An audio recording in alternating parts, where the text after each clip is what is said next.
Hello again, Internet. This is the Bagel. I'm going to be teaching you the S Tetrimino today. I'm going to be using a light green sheet of Kami. And as always, I'm going to start with an 8x8 grid. If you don't have an 8x8 grid, go ahead and get it. If you don't know how to fold it, then I can't really help you there. If you really want a tutorial, I'll make one. But just for time saving and for your sake, I'm going to just start right off the bat with folding. So yeah, this is going to be using an 8x5 grid, just like the Tetrimino did. And without further ado, I'm going to go ahead and get started. So, as always, we're going to take off the bottom 3 rows of units. You can tear it off, cut it off. I guess I'm going to go ahead and reverse that crease just to make sure it actually tears correctly. I like to just rip it off. Yeah, there we go. So, take your scrap paper and throw it away, or make tiny birds. I keep saying I make tiny birds. Here's some of my tiny birds. This is my pinky. Just for reference, there's about 300 in there. It doesn't look like anything. You can see all the paper I started ripping up for it. But that's a story for another day. We'll see if I ever fill the jar. Anyway, what we're going to do is we're going to count from the bottom. We're going to count 4 units. So 1, 2, 3, 4 units. From this square right here, we're going to make a diagonal crease going out from each of the corners. So there's going to be a diagonal crease there, going from the corner of this to there. I'll go ahead and just make it just to show you what I mean.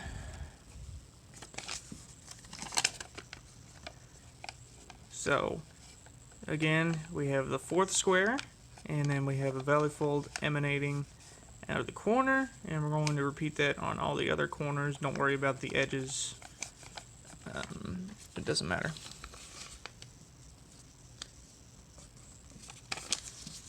So basically we're making an X, but like not exactly. We're not going to acknowledge that middle the middle of the square. And you can kind of see it kind of bent the paper a little bit, but that's fine. Okay. So there we go. There's that. And now all we have to do is make the creases that we make whenever we want to close up the ends. What I'm going to do is I'm going to start with this corner, and these 4 units, not the leftmost, are going to have a valley fold in them, like I'll show you. If you need help with this, you can just go back to my Tetrimino video. I'll probably end up commenting an annotation to click, just so you can get straight to the part that you need help with. I just don't want to waste any more time than I have to for anybody folding all of these pieces. So basically we'll end up having 4 valley folds like that. And then you want to mirror that on the top.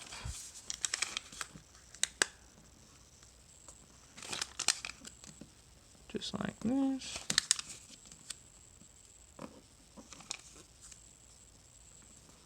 Heck, I'll even make a full-fledged video explaining the concept of closing the ends if you guys need help. Alright, and now we have all the creases to begin. Now this one uses the same general idea from the El Tetrimino. It is a little bit more confusing, but it is still just a single sheet of paper. So we'll notice that there's one section that from these diagonal creases we made earlier, there's only 2 rows. Then the other end has a whole 3 rows.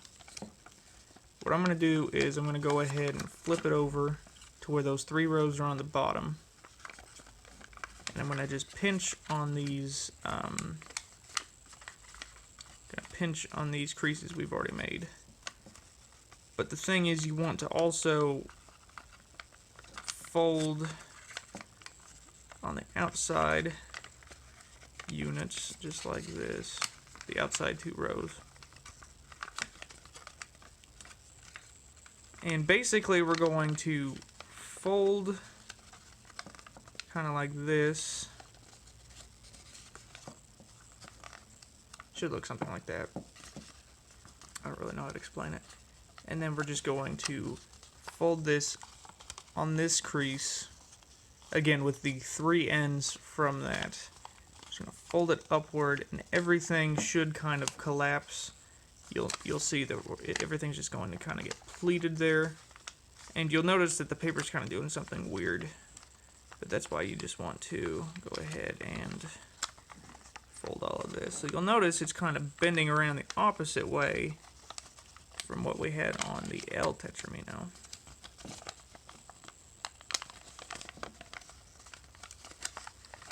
Which you can, if you want to limit the amount of scrap paper you have, you can use that method of folding the old Tetrimino. And then, okay, so if you've managed to fold everything just kind of comes together on its own, so it's really hard to explain it.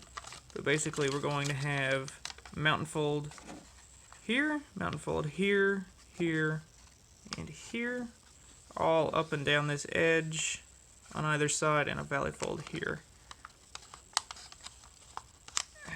There we go. So it looks something like that. So once that's kind of come together, the other end is simpler. It's just the same thing we've done before. You can just fold on the diagonal crease again. And then we've already kind of gotten this situation going on. It's all one great big mess, but it turns out clean in the end. So basically, you can just fold on that, making a valley fold there, and you want to mountain fold that, just like that. And we should end up with a unit right there on the outside. Once again, you want to repeat all that on the other side. So we've got that we're going to mountain fold and bring around like that. So you can roughly see the shape that everything's taking, as messy as it is. Now, if you've managed to get this far, I can make another tutorial trying to explain this a little more in depth if you're having trouble, because I realize this is confusing. This might actually be the hardest now that I'm trying to teach it. Now you see you have the diagonal creases that need to end up on top.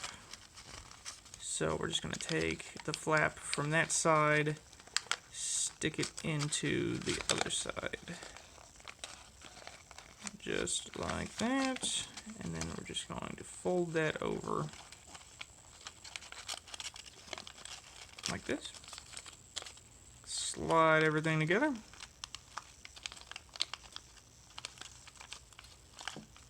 And then we've got this kind of situation. So if you've gotten this far, you're a real trooper. Again, I did not realize how hard this was until I started trying to teach it. Now what we're going to do is we're going to, once again, go to the ends. We're going to look behind this diagonal crease and just fold that back in. Work our way around, doing the same thing.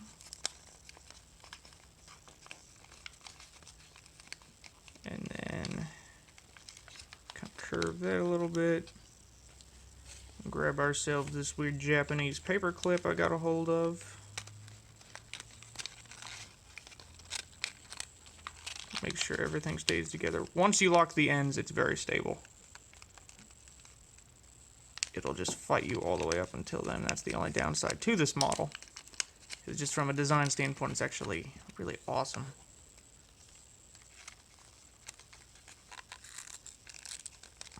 Just trying to make sure, if for whatever reason that is to cave in and not cooperate with you, you do just kind of have to unfold it Although you can kind of wiggle the paperclip in there sometimes and get it like I just did. And then the other end is the opposite way.